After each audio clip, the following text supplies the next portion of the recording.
Olá a todos, estamos de volta aqui, Hermes Nascimento.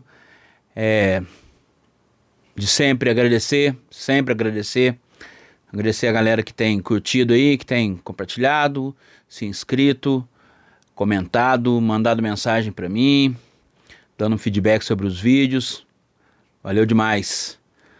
Bom, se tudo deu certo, vocês estão vendo esse vídeo hoje no dia 1º de novembro, que é o dia do Heavy Metal em Belo Horizonte, né? Foi uma lei feita, como é que fala? Uma lei sancionada esse ano de 2025, que torna o dia 1º de novembro o dia oficial do Heavy Metal na cidade de Belo Horizonte.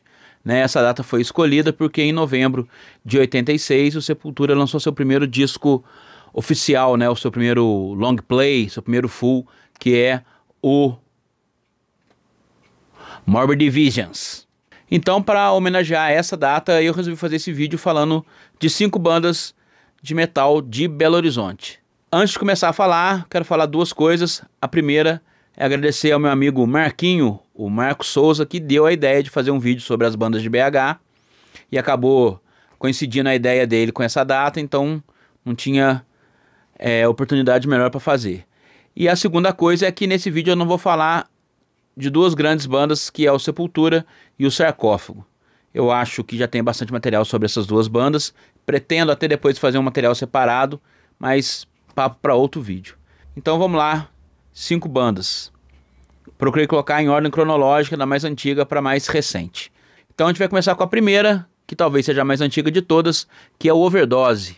É a banda que foi fundada em 1983, manteve-se ativa até 1997, depois parou, teve uma breve volta em 2008 e de 2016 para cá vem voltando e parece que agora voltou com mais força ainda desde 2024, né? Já lançou alguns singles e tal. Bom, o Overdose começou naquele split, né, com o próprio Sepultura, o famoso Bestial Devastation de um lado e do outro lado o Século XX.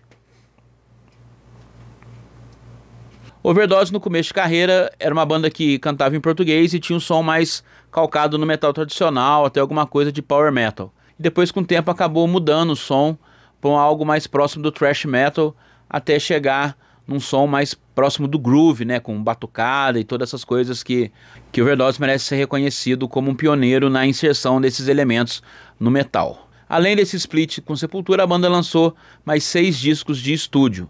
Né, e eu vou recomendar 2 discos aqui, que são justamente os 2 últimos a serem lançados pela banda, que é o Progress of Decadence, de 93, e também o último deles, o Scars, lançado em 95. Ambos têm edições remasterizadas, com DVD de bônus, e vale muito a pena.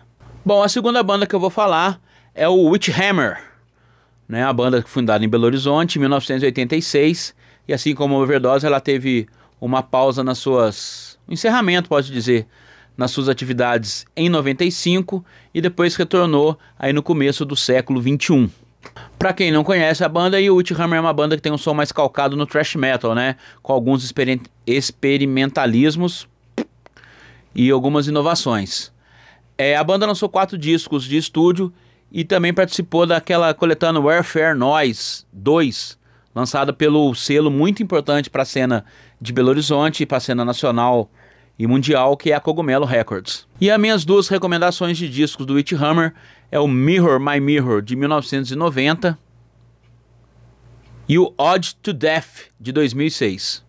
Bom, a terceira banda que eu vou falar, e seguindo a ordem cronológica, é o The Mist, né, a banda que tem, já teve, depois voltou como vocalista o grande Vladimir Korg, né, que também teve sua passagem pelo Chacal, outra banda também que vale uma menção aqui. E também foi outra banda que teve suas atividades interrompidas nos anos 90, né? O The Mist começou com esse nome em 89, indo até 97, depois teve a pausa, teve a parada e voltou em 2018 e está aí na atividade até hoje. Bom, o The Mist já lançou 3 LPs, né, 3 full e também 2 EPs.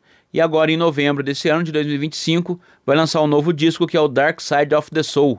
O que eu vou recomendar do The Mist para vocês são os 2 primeiros álbuns, os clássicos Phantasmagoria, de 89, e também a obra-prima The Hangman Tree, de 1991. Pulando agora para a quarta banda, uma banda um pouco mais recente, formada em 1995 e está na atividade até hoje, completando aí 30 anos de banda, que é o Eminence, né? A banda que tem o seu membro fundador e o único que está em toda a trajetória, que é o guitarrista Alan Wallace. A banda que tem um som com um pouco de thrash, um pouco de death, bastante groove e também bastante elementos industriais, né?